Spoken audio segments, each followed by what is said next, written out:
Hello, আসসালামু আলাইকুম। সবাই কেমন আছেন? আজকে এই যে 15 দিন পরে আমার গাড়িটা কমপ্লিট হইল।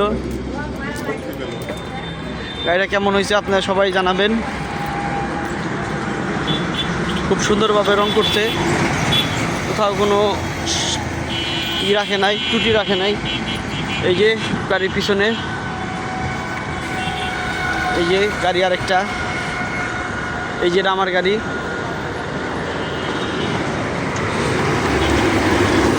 আলহামদুলিল্লাহ, লাখ লাখ শুক্রিয়া। এই গাড়িটা খুব সুন্দরভাবে হয়েছে। এই যে আমাদের ড্রাইভার সাহেব, বিসমিল্লাহির রহমানির রহিম। আসসালামু আলাইকুম ওয়া রাহমাতুল্লাহি ওয়া বারাকাতুহু। ভাই, কতদিন লাগলো গাড়ি ঠিক করতে? 18 দিন লাগছে। এখন যাত্রীরা কি সুন্দরভাবে যাইতে পারবো? হ্যাঁ, অবশ্যই যাইতে পারবো। এই যে সামনে ড্যাশবোর্ড সুন্দর করে দিছি, আপনার ফলোরের জায়গা বানাই দিছি, পাশ দুই পাশ সিটে রং করে দিছি।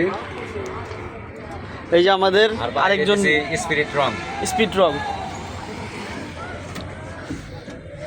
আলহামদুলিল্লাহ, আল্লাহর কাছে লাখ লাখ শুক্রিয়া। সব কিছু কমপ্লিট হয়েছে। আপনারা সবাই ভালো থাকবেন, সুস্থ থাকবেন। আল্লাহ হাফেজ।